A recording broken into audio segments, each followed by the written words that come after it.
Hi friends, welcome to Rusi Manamum. இன்னைக்கு நம்ம வீடியோவில் ரோட் சைடில் நம்ம எல்லாரோட ஃபேவரட் சாட் ஐட்டம் பேல்பூரி எப்படி ஒரிஜினல் டேஸ்ட்டில் பண்ணுறதுன்னு பார்க்க போகிறோம். அதுக்கு முன்னாடி நம்ம சேனலை மறக்காமல் சப்ஸ்கிரைப் பண்ணிக்கோங்க. இப்போ வாங்க வீடியோக்குள்ளே போகலாம். நான் 200 கிராம் வெள்ளை பட்டாணி நல்லா ஊற வச்சுருக்கேன். அது கூடவே 3 உருளைக்கிழங்கு சேர்த்து குக்கரில் வேக வச்சுக்கோங்க.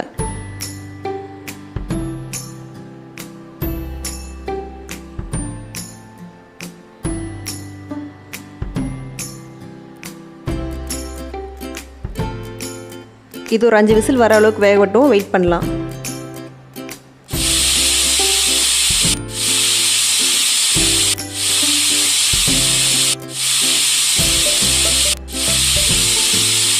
நம்ம பேல்பூரிக்கு மசாலா ரெடி பண்ணிடலாம். அதுக்கு ஒரு பேனில் கொஞ்சமாக எண்ணெய் சேர்த்துக்கோங்க.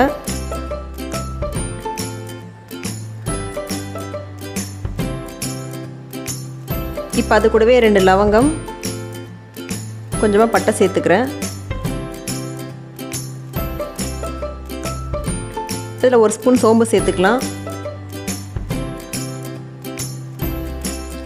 அப்புறம் ஒரு 1/2 ஸ்பூன் மிளகு சேர்த்துக்கோங்க. ஒரு பெரிய வெங்காயத்தை கட் பண்ணி வச்சுருக்கேன், அதை இதோடு சேர்த்துக்கலாம். இப்போ அது கூட ஒரு பச்சை மிளகாய் சேர்த்துக்கிறேன். அப்புறம் கொஞ்சமாக இஞ்சியும் பூண்டும் சேர்த்துக்கலாம்.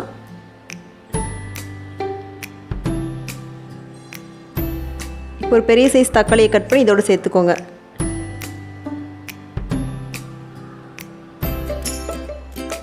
இப்போ இது கூடவே ஒரு கை புதினா சேர்த்துக்கலாம். சேர்த்துட்டு எல்லாத்தையும் நல்லா வதக்கிக்கலாம்.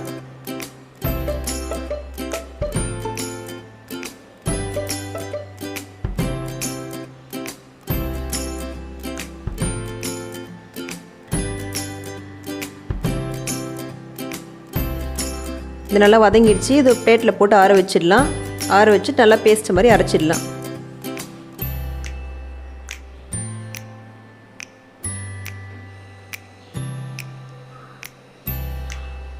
இப்போ உருளைக்கிழங்கு பட்டாணி வெந்துடுச்சு. இதிலேருந்து கொஞ்சமாக எடுத்து தனியாக வச்சுக்கோங்க. இது கடைசியாக மிக்ஸ் பண்ணுறதுக்கு யூஸ் ஆகும். இப்போ மீதி இருக்க பட்டாணி உருளைக்கிழங்கு நல்லா மசிச்சு விட்டுக்கோங்க.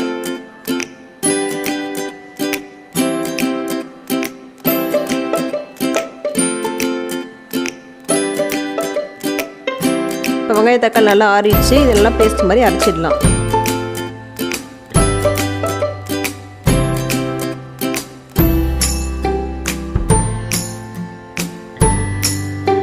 இப்போ அதே பேனில் இன்னும் கொஞ்சமாக எண்ணெய் சேர்த்துக்கோங்க.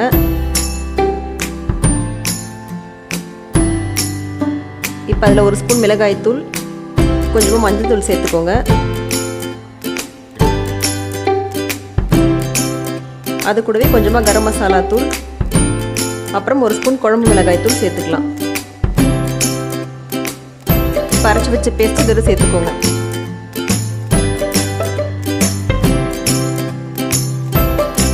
இந்த மசாலாவுக்கு தேவையான தண்ணி சேர்த்துக்கலாம். தண்ணி சேர்த்தாச்சு. இப்போ மசிச்சு வச்சு உருளைக்கிழங்கு இதோடு சேர்த்துக்கோங்க.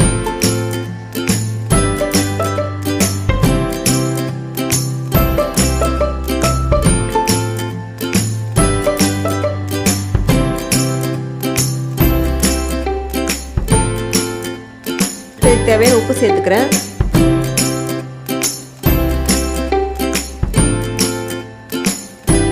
கொஞ்சமாக எடுத்து வச்ச பட்டாணி உருளைக்கிழங்கு இதோட சேர்த்துக்கலாம்.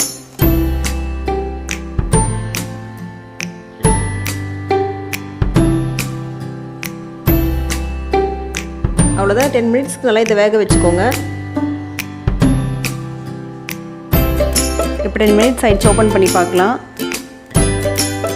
இப்போ இது மேலே கொஞ்சமாக கொத்தமல்லி சேர்த்துக்கோங்க. அவ்வளோதாங்க, பேல்பூரி மசாலா சூப்பராக ரெடி ஆயிடுச்சு. பேல்பூரி மசாலா பூரி ரெண்டுத்துக்குமே இந்த ஒரே கிரேவி தான்.